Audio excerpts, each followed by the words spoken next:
Okay. Assalamu alaikum. I guess get ready to get started here. I don't know if there's anyone out there who can just kind of give me a sign if they're able to hear me fine.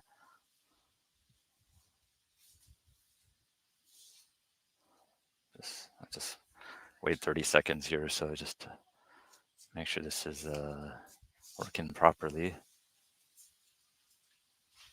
Okay. Okay. All right.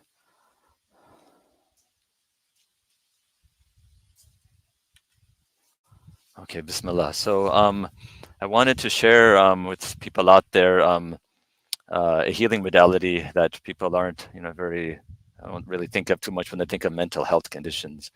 We live in an age, where a lot of things are managed, pharmaceutically, and there's a lot of treatment modalities that people don't think of, for a wide variety of conditions, and it's kind of been our hope here, with Forward to Health, that we try to bring to people's attention, alternate, more salubrious, more wholesome ways of managing a variety of conditions.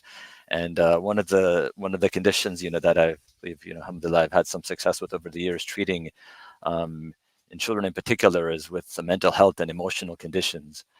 And I wanted to I thought this would be a good topic to present upon, that homeopathy, has the potential to treat a variety of emotional states and conditions.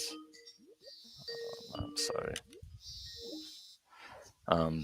And sorry, forgive me, interruption there. So homeopathy has the potential to treat a wide variety of conditions on the emotional sphere. And so begin with my first slide here, just to kind of give some basic overview of what are the things that homeopathy has had success with historically. And I wanted at the end share some case studies with things that I have, seen or read about in some cases about what homeopathy can do, and a kind of a beginning to end kind of example of what you could see.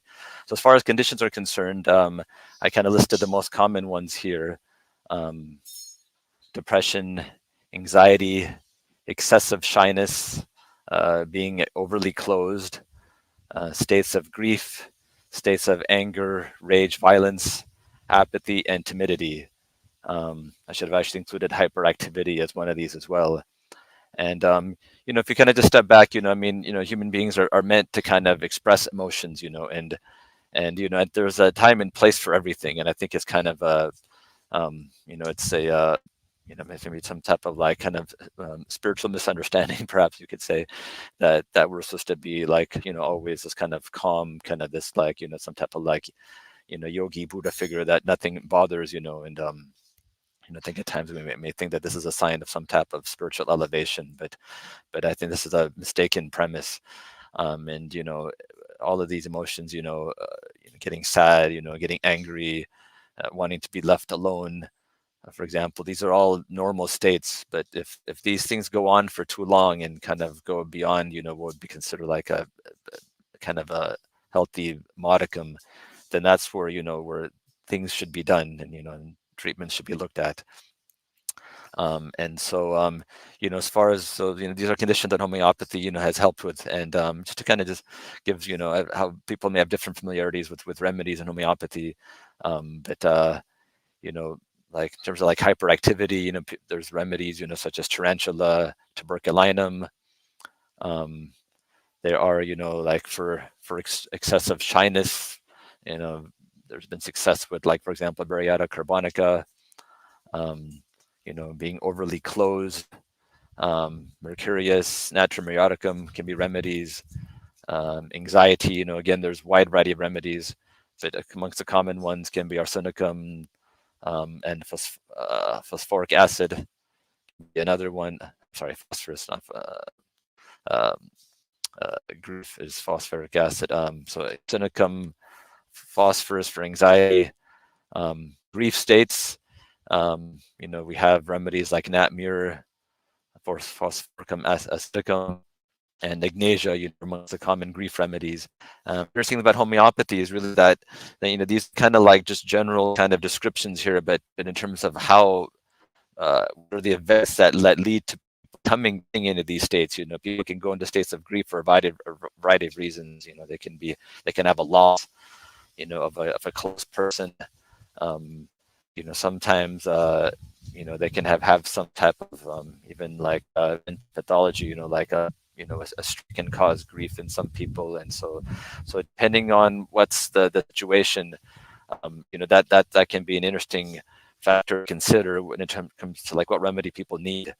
Um, Sometimes people can go into a state of like violent rage. They had themselves were actually had some kind of very frightening experience, and then that caused them to develop this kind of this type of behavior. Um,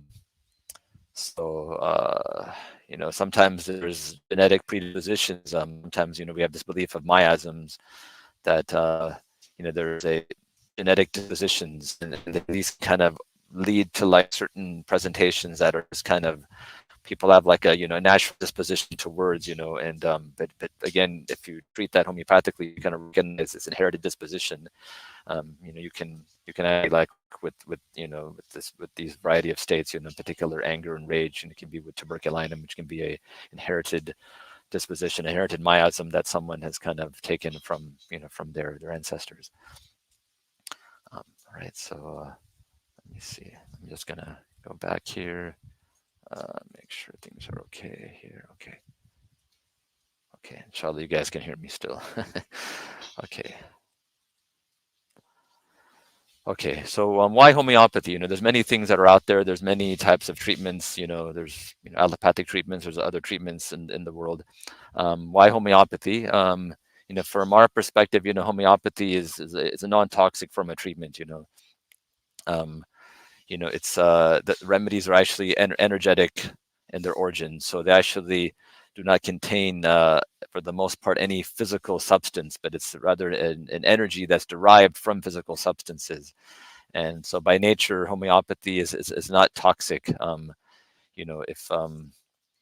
If taken in the right way, and there's a concept of provings in homeopathy. If something is taken for an excessive amount of time in not a proper therapeutic fashion, then it can produce certain temporary short effects. But generally speaking, it's a non-toxic type of medicine. So actually, one thing that I found interesting, I was looking at what are the side effects of common medications that are given for mental health conditions in allopathic medicine, and it can be quite troublesome. If you kind of look at the different things that are possible, in terms of for attention deficit disorder, amongst the side effects you can have, insomnia, appetite suppression, headaches, stomach aches, a dulling of the mind, irritability, even things more worrisome, such as the development of new psychotic or manic symptoms, um, you know, cardiovascular, reactions, sudden death, stroke, heart attack. Pretty pretty troubling, some of the things that can happen in suicidal ideations. And there actually was a study that had been done in the British Medical Journal that showed a 30% increased risk of suicide in adults from 18 to 40 years old after they'd begun Ritalin, one of the most common medications for ADHD. And it's a reasonable percentage increase, 30%. So that's amongst ADHD meds. And then for anxiety and depression, we see things like restlessness, insomnia, impulsiveness, gastrointestinal disturbance, cardiovascular conditions, excessive sweating, elevated heart rate, high blood pressure, metabolic conditions, metabolic changes like weight gain, neurological conditions like seizures, again, suicidal thoughts or a worsening of depression and anxiety. So again, things that are pretty troubling. So, you kind of feel that, if someone's going to embark on some type of treatment, seems best to, begin with the things that are the safest possible and kind of try to exhaust those options first. And then, if those things don't work, then one consider, kind of taking it to the next level. But in general, like minimize harm, and try to avoid harm. So Hippocratic Oath states.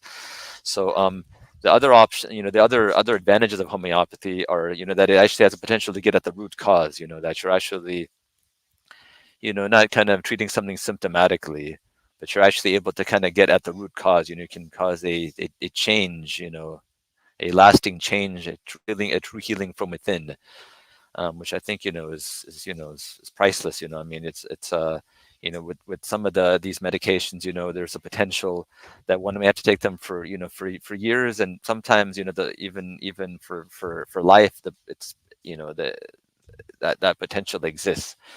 And I'll get into some case studies later on where we find that after sometimes just a limited duration of time, people can have like a real kind of like lasting change where the parents, they feel like something has shifted within my child. They're not the way they used to be, and there's a sense of like this kind of internal growth that's there. So like I said, I'll get into some of the few case studies later on, and you can kind of see how that works. Okay. Okay. So again, in terms of right, I feel like this is a timely conversation. Is in general, there has been a rise in mental health conditions for children. And actually, what I'd read was that overall, the general state of health, for adolescents and for as far as mental health, had been fairly stable up until about 15 years ago, up until 2009. There wasn't much change happening. Things were holding at a certain level. And since then, there has been a gradual and steady rise. And these are statistics from about about 5, 6 years, 7 years ago. According to the CDC, their data shows that for children between ages 3 to 17, in terms of them ever having had a diagnosis of ADHD, anxiety, behavioral health in general, and depression, there's been an increase. And we see for ADHD currently about 10% of children, between 3 and 17, like 1 in 10 have ever had a diagnosis, and anxiety, same thing, about 1 in 10. Behavioral problems, 9%, almost 1 in 10. Depression, about 1 in 20.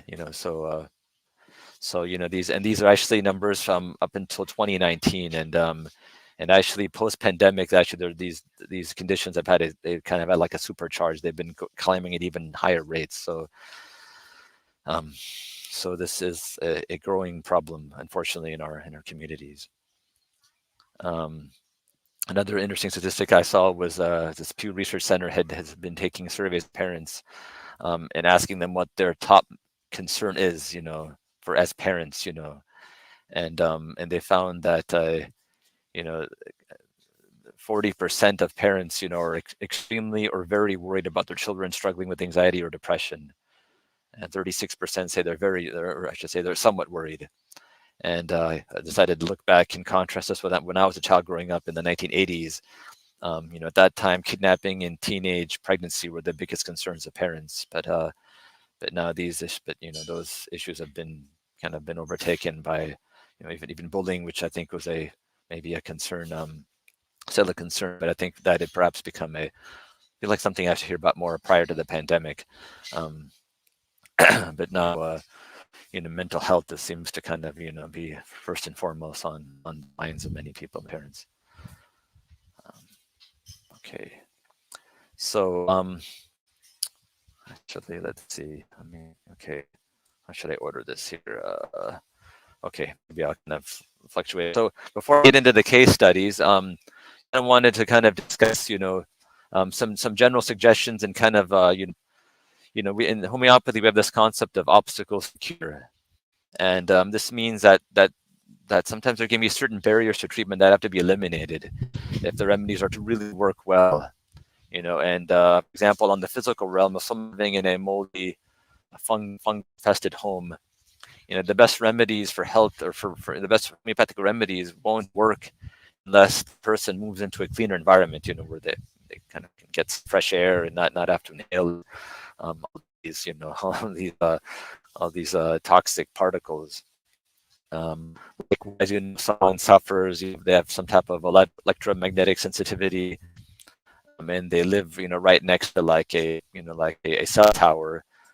We can't expect their headaches to really improve until they, get some distance, from these towers, um, for example. And so,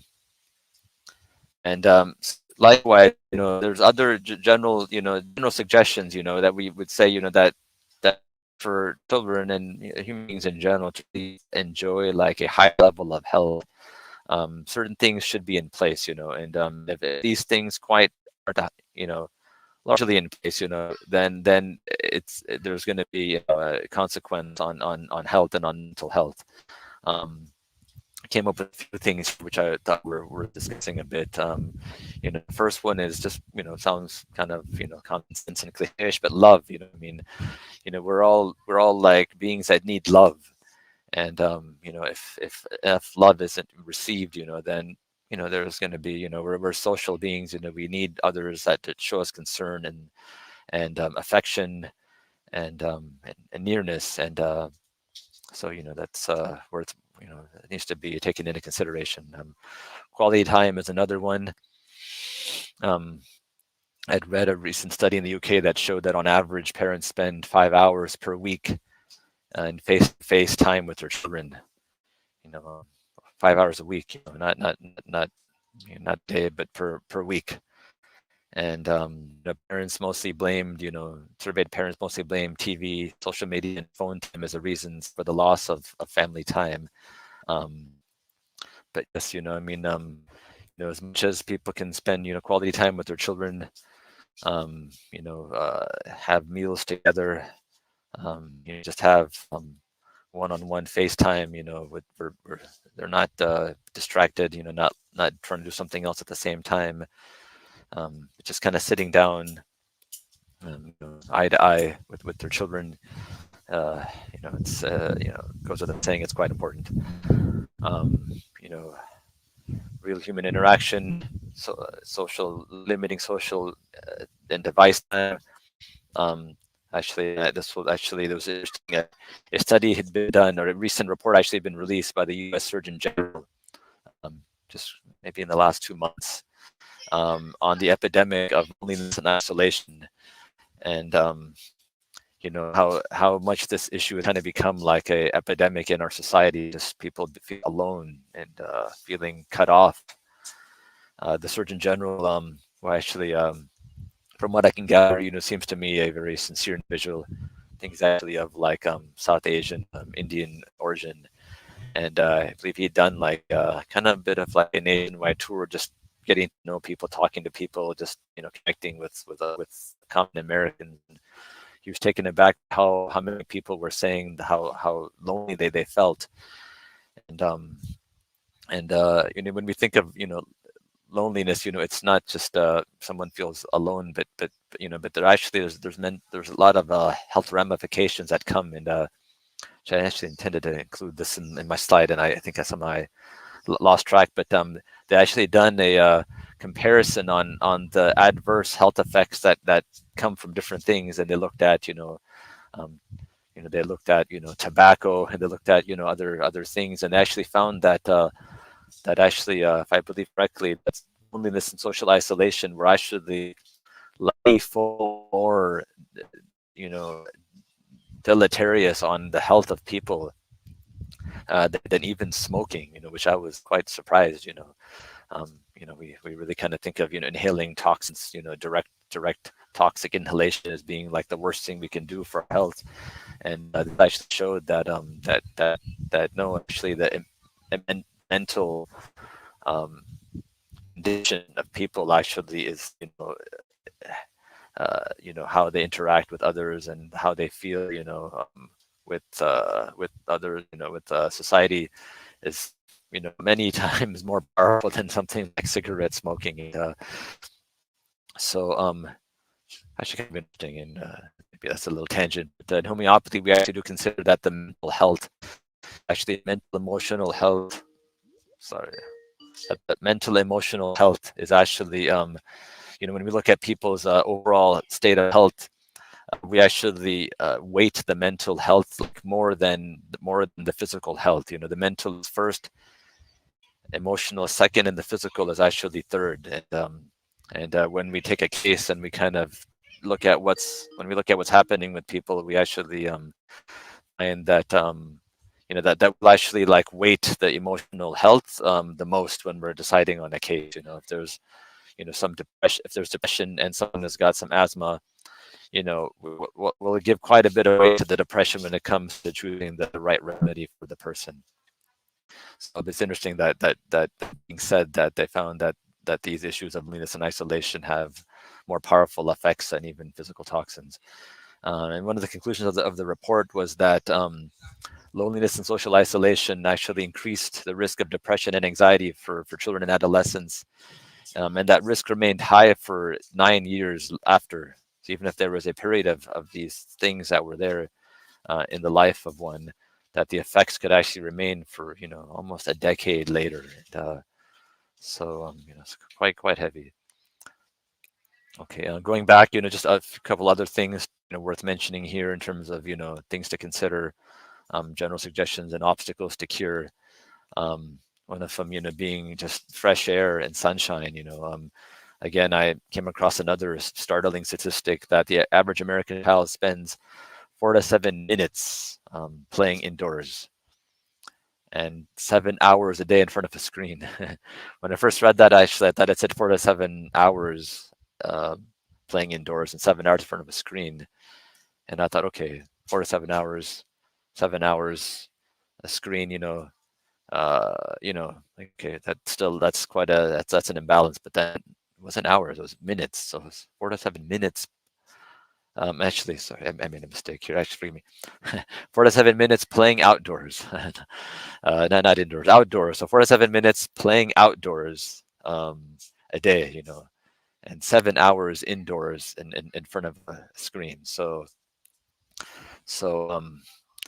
again, we just go back a little bit in time, and many of us would spend, all of our playtime would be outdoors. Uh, you know, Dating myself here, but when as a kid in the 80s, when the initial Nintendos and Atari 2600 and these types of things came out, we would play that for a bit of time. We thought it was cool and neat and everything, you know, Mario Brothers, all those kind of things.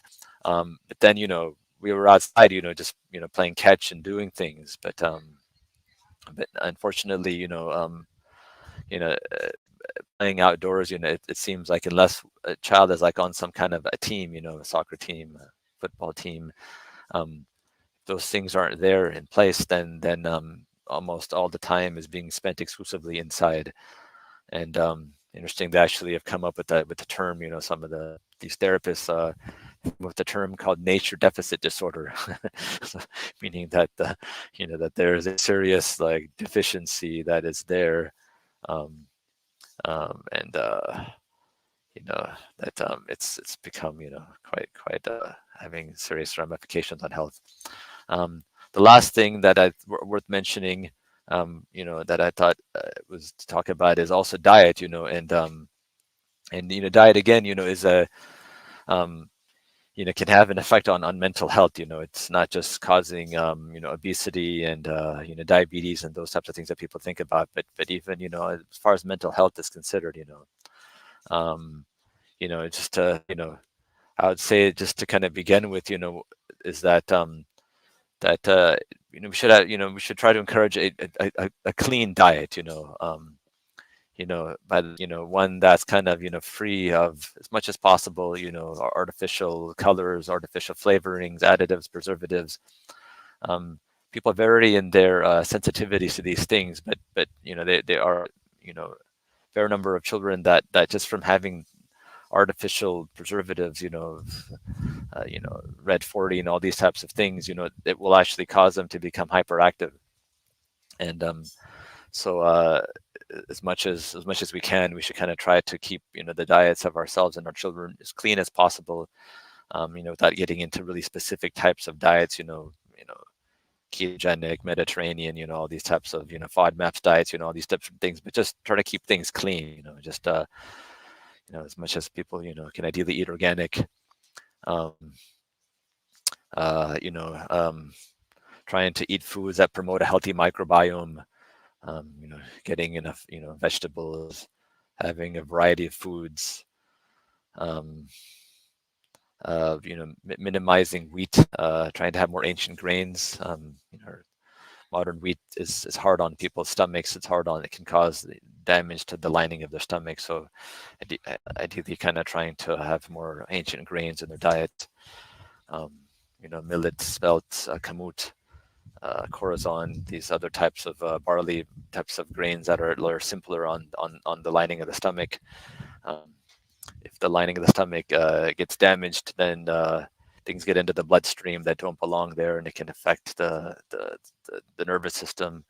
It can affect actually a wide variety of different systems. The heart, a lot of things get affected by getting things into the bloodstream. So trying to do things that promote a healthy microbiome is important. Fermented vegetables, cultured products, raw dairy, having sufficient omega-3 in the diet, cod liver oil, you know, deep sea fish, you know, grass-fed animal products. These are all things that can be good for overall health and mental health. Okay. How are we doing on time here? It's been about half an hour. Okay. So actually, perhaps this over from the Surgeon General's recommendations, I thought they were some nice things mentioned, and maybe I'll just mention read one of these things, and maybe I'll give 2 minutes for people just to kind of read over the rest of these things. But you know, interesting actually in the title of the report, it mentioned that you know, our epidemic of loneliness and isolation, and also mentioned the healing effects of social connection and community. You know, and so it's nice that that we put in, you know, that okay, that there's not just this epidemic of loneliness and isolation, but also to look at the flip side of the equation about how much we can benefit from having connections and community um, that we feel a part of, and that our children feel a part of, and you know, sadly, you know, with the pandemic, you know, as we all know, you know, people were afraid to be around other people, and it not just kind of being by themselves, but even, you know, masking, you know, people, you know, not really feeling like you can really connect with people. You can't, you know, can see people's facial expressions, you know, you feel like to, you know, maintain some distance from people. Um,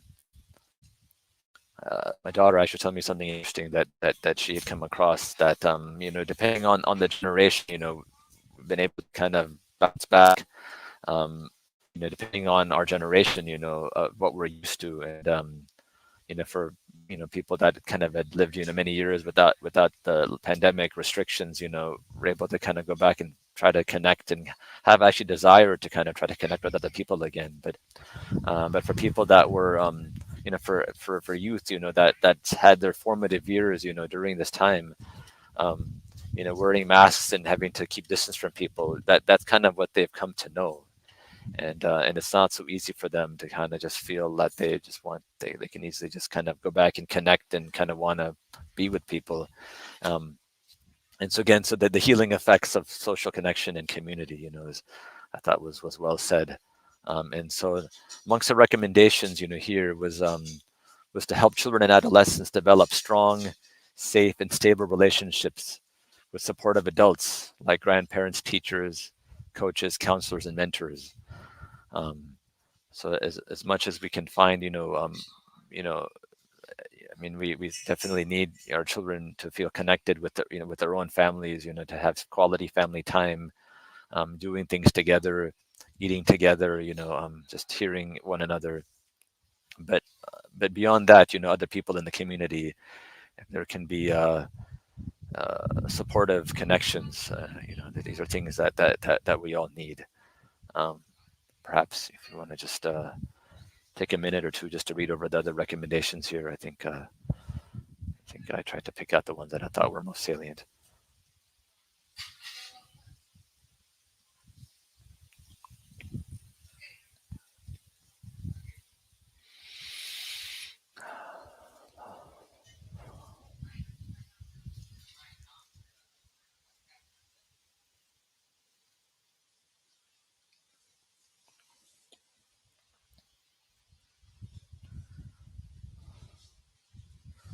Okay, so now what I wanted to do was get into some case studies about kind of about what homeopathy can do, and I have 3 case studies, and the first here is a girl, 13-year-old girl that I'd seen a few years ago, and she was had kind of come from a family environment, where there'd been a breakup in the family, a divorce between the parents, and her mother kind of brought her to me, and she's depressed, not caring about life, just kind of apathetic about things, kind of a little bit of like nothing really matters.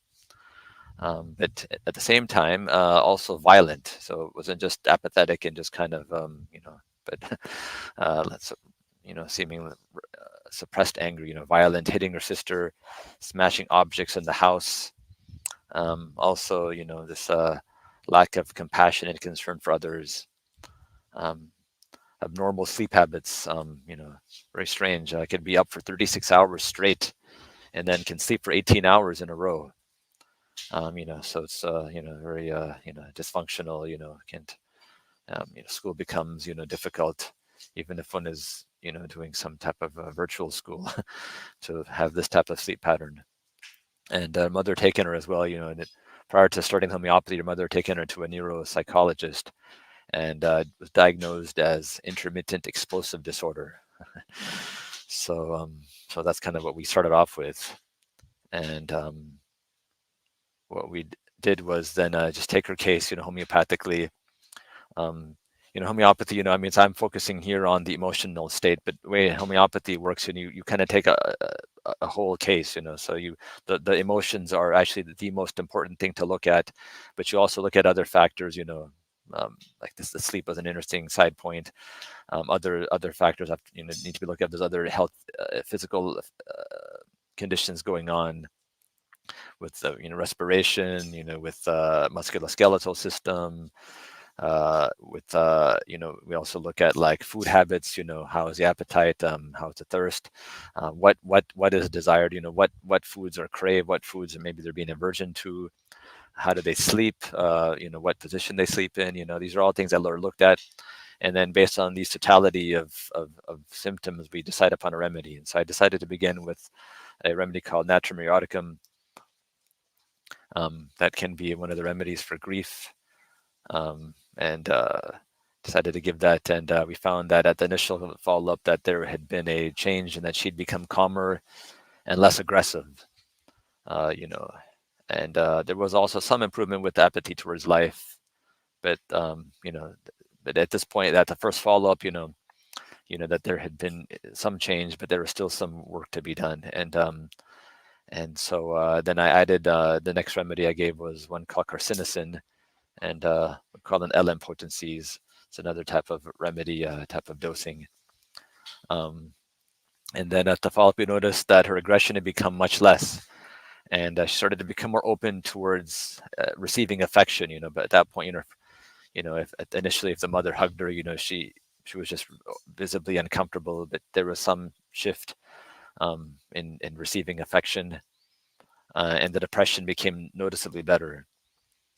And then after that, I decided to add another remedy in LM potency, metarinum, and then we noticed after that that there was a further growth, about becoming just caring more about life, that life mattered, and she wanted to have more of an active role in life, not just kind of not want to just kind of disconnect.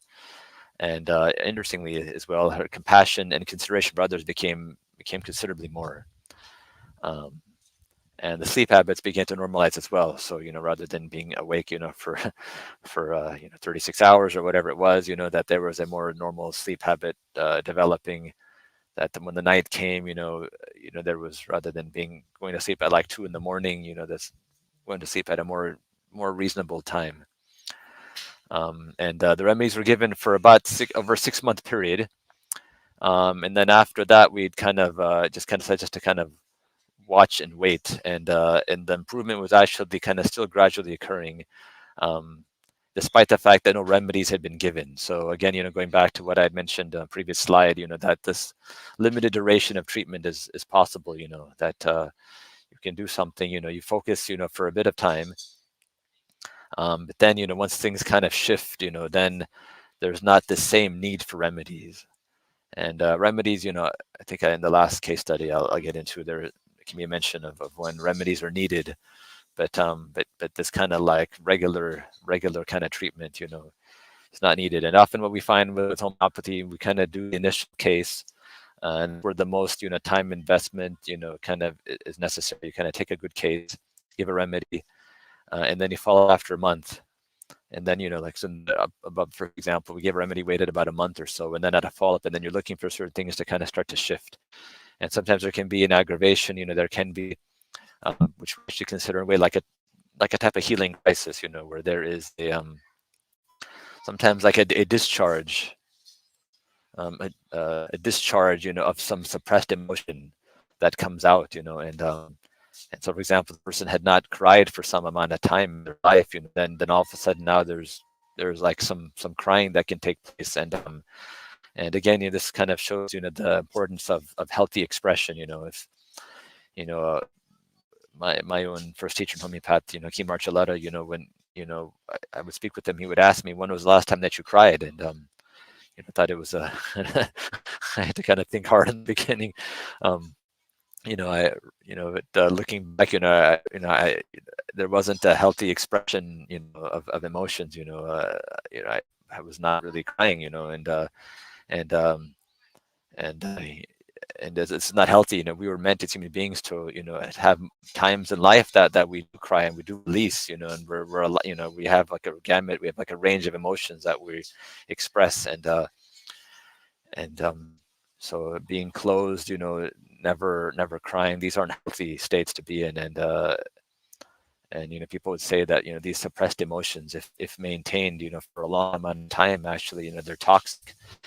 They're more toxic than toxins. The emotions themselves that are suppressed, they can cause physical pathologies, with even with like on the level of the heart, there is a type of even in in allopathic medicine, there actually is a type of cardiomyopathy, a type of disease in the heart muscle.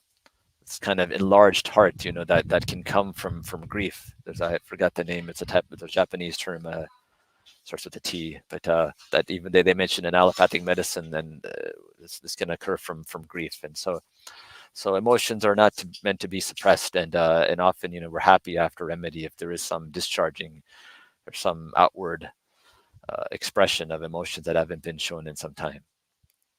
So as far as this was concerned, but like what I was trying to say is that the remedies were given for a limited amount of time, and then there was like a lasting change. Okay, next case here, I had a 4-year-old girl, and had very kind of sweet, kind parents, but the girl herself was aggressive, hitting her parents, screaming, having these wild behavioral fluctuations and tantrums, throwing objects, just quite a difficult child. And on top of that, she also had kind of a tendency to chesty coughs and frequent fevers. And so again, took the case, kind of look at these things, and in this case, we had not just the mental states, but but physical issues going on as well, with the frequent fevers and coughs, and ended up giving her like a combination of 2 remedies, carcinosin and pulsatilla in LM potencies, over a period of several months, and found that the tantrums disappeared, her extreme behaviors normalized, and in addition to that, even on the physical level, her frequent illnesses resolved. There's a time that we're having to have appointments. Often she would keep coming down with a fever. That passed. Now there's just occasional episodes, and when acute episodes happen, then then sometimes I may actually repeat these same remedies, which is kind of nice thing about homeopathy is if you kind of find a good constitutional or deep acting remedy, um, then sometimes that's just what you need. When the acute illnesses come back, you just have to sometimes just repeat the constitutional remedy or remedies. That's a bit of a discussion there in terms of how many remedies are sometimes necessary, but you can just repeat the remedy, and then the acute illness kind of can just subside without having to get into a lengthy case taking. Okay, and now this girl is like 7 years old, and alhamdulillah, she's still doing well. Only sometimes when she does get an acute illness, then interestingly, some of these behaviors can accompany the acute illness. But other than that, she's pretty emotionally stable. I also just wanted to mention, in addition to carcinosin and pulsatilla, I did also give her metarainum from time to time, so another kind of remedy that can be, was needed in this case. Okay, third case is of an 8-year-old boy who suffered from anxiety and stomach aches, and said, he was really afraid of bad things happening to him and his family, and he was afraid of someone getting sick, someone dying in his family.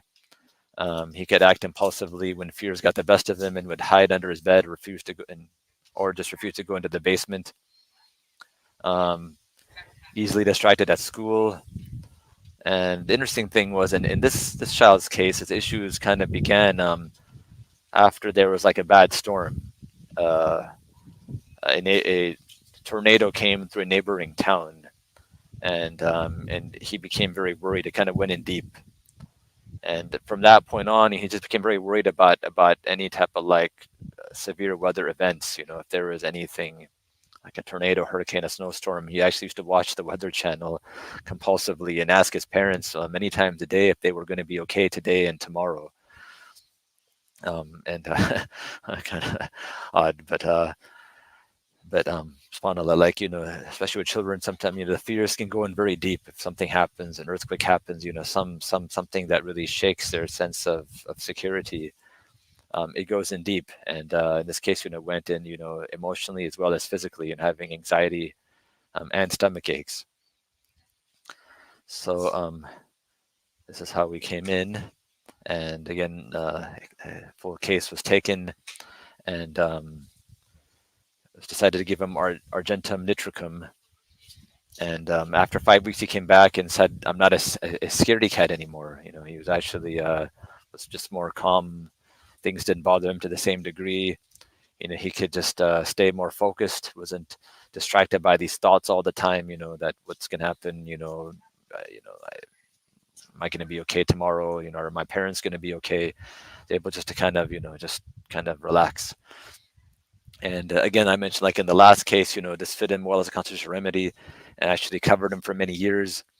And again, the remedies could, once a good rhythm was established, he would be, a good remedy was found. Only occasionally would he need a repetition of the remedy. And so if there was an acute illness, or if the anxiety would begin to creep back in, it was just enough just to give him the remedy again.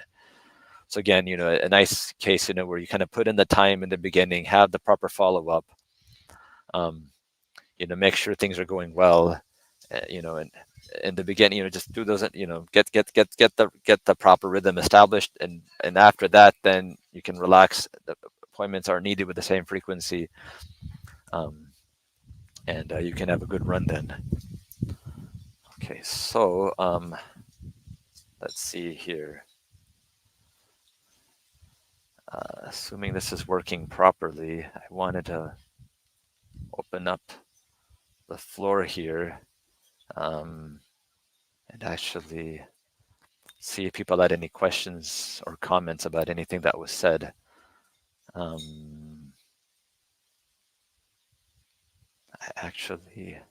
This is actually the first time I'm using this platform here. I'm used to like Zoom, so I'm not sure, to be honest. Okay. Okay, I guess there's no questions at the moment. So, okay, okay, fine then. So, I think we can leave it at this then. If you want to reach out to me, I've left my contact information here just to learn more. Okay, actually, I do have a question. Does homeopathy help people quit smoking? Interesting. I would say yes. Well, to be honest, I have not had someone come to me with this issue, but if I kind of think back to my studies and also kind of how I would kind of approach that if I did, because they are actually, apparently there is a homeopathic remedy that has been at least in the past marketed for helping people quit smoking, and if I believe it's derived from tobacco. Kind of this interesting relationship between what can cause something and what can remove it from one. Um, and so if I'm not mistaken, I believe tobacco homeopathically maybe have been given to help people quit smoking, but from what I heard, it's giving that is like, it causes like a temporary kind of disgust with smoking. So in that way, it doesn't work. But I would say is that you know um, because homeopathy has this potential to kind of cause some level of kind of like to balance the emotions, and if there's kind of some level of like restlessness, for example, that's there, that's just causing people just to kind of like reach for things, not keep reaching for sweets, keep reaching for this, not having this kind of calm level of just tranquility, we can say. Then if the remedies work well, then they can actually kind of help, remove that type of restlessness that's there that may be causing someone to be reaching for things. And what I've seen as well is that if a remedy does work well, it can do what I call, lack of a better term, activate like the self-preservation mechanism, where somebody feel like all of a sudden it's easy to do things that before somebody, like if someone had habits they're trying to break, now they find them easier to break those habits. And so people were having too much sugar, if people were not having the himma, the motivation, to exercise. I had one lady once mentioned to me, like wearing artificial like synthetic fabrics. She found that after she was treated, she felt like felt better emotionally, and overall health was better. She found that she wouldn't want to wear artificial fabrics anymore. She felt like inherently this isn't something that's good for me. And in that same vein, if there is this kind of like deeper kind of state of vitality within the person, they may find kind of the wherewithal to kind of quit habits that they've been struggling with. So okay. um okay any other questions?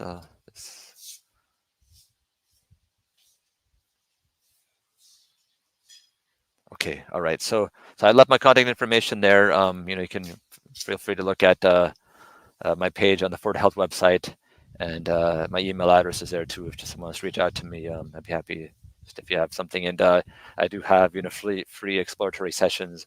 People want to know if they think that homeopathy can help them with their condition, then just make a session, and I have 15-minute sessions. We can just kind of talk and see if I feel that your condition could be aided with homeopathy. Right. We'll leave it at that, and we'll look forward to our next live stream in the future. Okay. Take it. Assalamu alaikum.